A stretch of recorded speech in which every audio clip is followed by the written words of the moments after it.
Break के बाद खबरों में आगे बढ़ते हैं। शाहजहांपुर में रामगंगा नदी ने एक बार फिर से बाढ़ ला दी है। मिर्जापुर इलाके के करीब 25 गांवों के लगभग 7,000 लोग बाढ़ से ग्रसित हैं। बाढ़ का पानी रोड के ऊपर से बह रहा है, जिससे कि जलालाबाद शमशाबाद स्टेट हाईवे बंद हो गया है। कटरी इलाके के कई गांवों के संपर्क मार्ग कट गए हैं। बाढ़ प्रभावित गांवों में नाव के अलावा जाने का कोई ऑप्शन नहीं बचा है।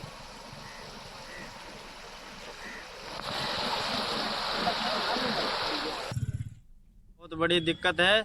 मान लो बाजार को जाना है या स्वास्थ्य जैसा कोई काम है तो हम लोग आते जाते हैं तो अपनी जान जोखिम में डाल के आते जाते हैं। बहुत बड़ी समस्या है। यहाँ पे की मांग करते हैं हम लोगों की मांग है कि यहाँ पे बोर्ड पड़ना चाहिए। फिलहाल अभी 7-8 दिन हो गए, अभी कोई शासन प्रशासन द्वारा कोई भी सुनवाई नहीं हुई है। वहीं संभल में गंगा खतरे के निशान को पार कर गई है। गंगा में बढ़े पानी के बाद चुनावई के बजंगी और मेंघरा गांव तक पानी पहुंच गया है। संभल में प्रशासन अलर्ट है। गंगा का पानी अगर इसी तरीके से बहता रहा तो फिर गंगा किनारे रहने वाले लोगों की मुसीबतें बढ़ सकती हैं।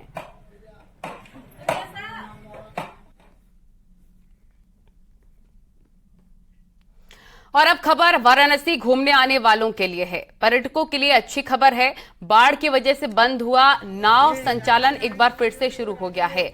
घटते जलस्तर को देखते हुए जल पुलिस ने नौका संचालन फिर से शुरू कर दिया है, जिससे नाविकों के भी चेहरे खिले उठे हैं। और कई दिनों से नाविक आर्थिक संकट से जूझ रहे थे, लेकिन अभी जलस्तर कम हुआ है, जिसके बाद एक बार फिर से नाव का संचालन शुरू हो गया है और ये पर्यटकों के लिए अच्छी खबर।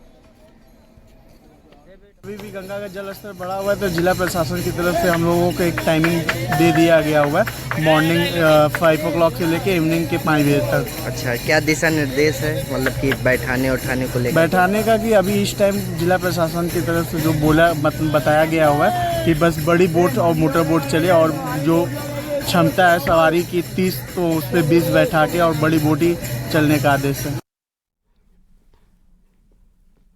और दिल्ली के लोगों के लिए भी राहत भरी खबर। दिल्ली में यमुना अब खतरे के निशान के नीचे आ गई है। कल यमुना खतरे के निशान के ऊपर थी, जिससे दिल्ली के लोगों में डर था कि कहीं पहले जैसी बाढ़ की स्थिति ना बन जाए, लेकिन यमुना अब खतरे के निशान के नीचे आ गई है।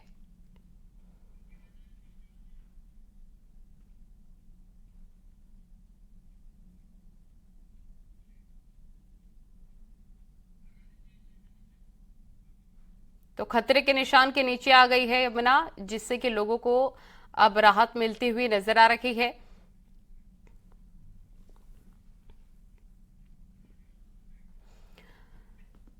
और खबर अलीगढ़ से, जहां पर पति ने पत्नी के बच्चों के सामने ही हत्या कर दी। मामला सरस्वती विहार का है, जहां पर पति ने पत्नी को गोली मारकर मौत के घाट उतार दिया।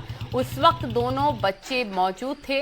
हत्या के पीछे घरेलू विवाद की बात सामने आ रही है। घटना के बाद से आरोपी पति फरार है और पुलिस मामले की जांच कर रही है। पूछताछ में पता चला कि परिवार अपने किसी रिश्तेदार के घर में रह रहा था और किराए पर मकान ढूंढ रहा था।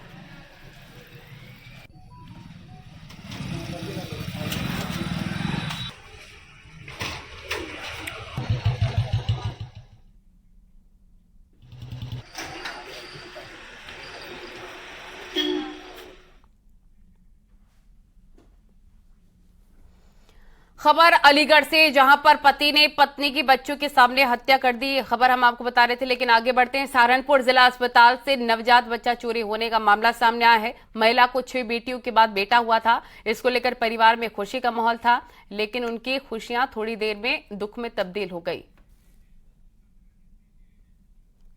जानकारी मिलने पर अस्पताल प्रशासन में हड़कंप मचा हुआ है और अब जांच पड़ताल तेज कर दी गई है।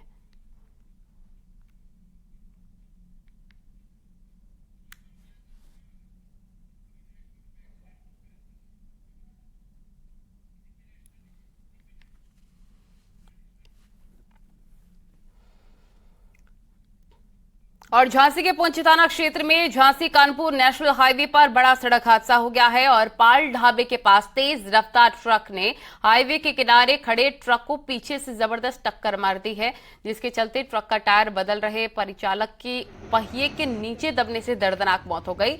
वहीं ट्रक चालक गंभीर रूप से घायल हो गया, जिसे पुलिस ने इलाज के लिए मेडिकल कॉलेज में भर्ती करवा दिया है।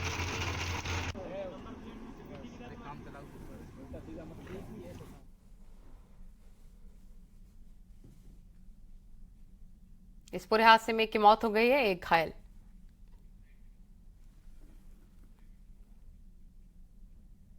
और यहां वक्त हो गया एक और छोटे से ब्रेक का।